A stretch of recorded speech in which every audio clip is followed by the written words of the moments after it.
Muy buenas, su instructor Godfrey Corredor, continuando con nuestro proceso pedagógico. En la charla anterior estuvimos analizando los impuestos directos de la colonia, 9 impuestos directos, y la siguiente tarea es estudiar los 11 impuestos indirectos de la colonia. Decíamos que los impuestos indirectos son los que recaían directamente sobre el consumo o sobre algunas actividades industriales o comerciales. En los impuestos directos era bastante grande y muy evidente los impuestos que tenían que ver con la parte eclesiástica. En estos indirectos ya tiene que ver mucho la parte aduanera. Vamos a ver cuáles son esos 11 impuestos indirectos. El primero era diezmos, que era un gravamen del 10% que se aplicaba a la producción agrícola. El objetivo era financiar el culto y los prelados en América. De ellos, el 22% iba a la Real Hacienda. Generalmente este impuesto se pagaba con frutas.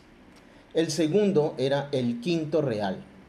Este tributo recaía sobre la explotación de minerales preciosos. Al principio se cobraba 2/3, 2/3 partes, o sea, un 67% de impuesto.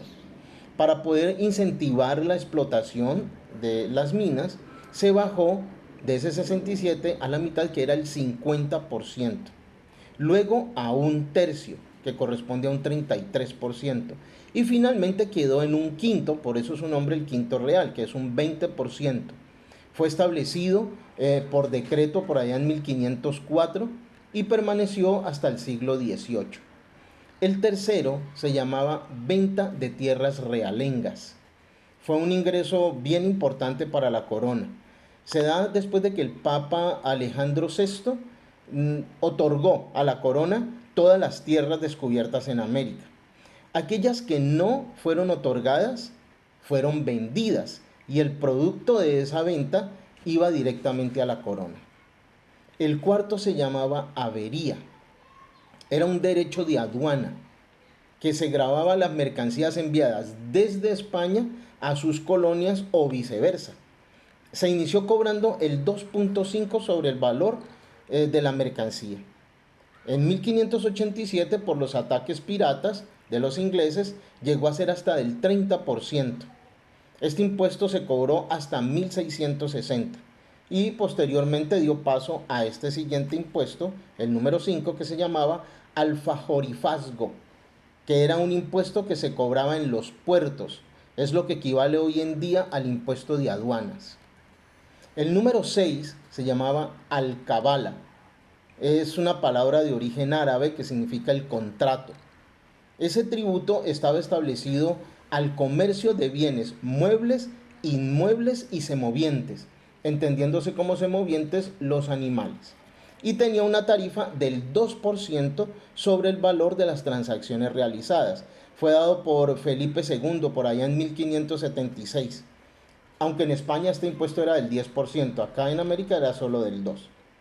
El séptimo se llamaba Armada de Barlovento, que era un impuesto equivalente a un porcentaje del impuesto de alcabala, ¿sí? Y el objetivo era mantener la Armada de Barlovento, cuya función era proteger los puertos de los ataques de los corsarios. El octavo llamaba Derecho de Puertos. Este impuesto se establece para las embarcaciones por el derecho de utilizar los puertos. Se mantiene en la actualidad. El noveno es el impuesto de bodegas. Ese impuesto era un impuesto de comercio exterior por el uso de las bodegas en los puertos para almacenar la mercancía. Actualmente también se maneja ese tipo de cobros. El décimo era los pasos reales y era el impuesto que estaba dado por el uso de los caminos reales, que en términos nuestros de hoy en día lo conocemos como peajes. Y el 11 se llamaba rentas estancadas. Eran los ingresos provenientes de los monopolios, que eran las actividades industriales o comerciales que realizaba la corona. Y los monopolios más significativos de su momento era el monopolio del papel, el monopolio del tabaco, del aguardiente, de la pólvora y del platino. A partir de esos 11 impuestos indirectos, luego se dieron otros impuestos que en su momento no los catalogaron ni como uno ni como otro, pero que eran cobros también que llegaban a la corona. Esos otros cobros de impuestos, que en algunos casos eran trámites de tipo legal o documental, vamos a verlos en nuestra próxima charla, los otros impuestos. 11 más que se daban en la etapa de la colonia. Muy bien, ya tienen el conocimiento. Ya ustedes son educadores.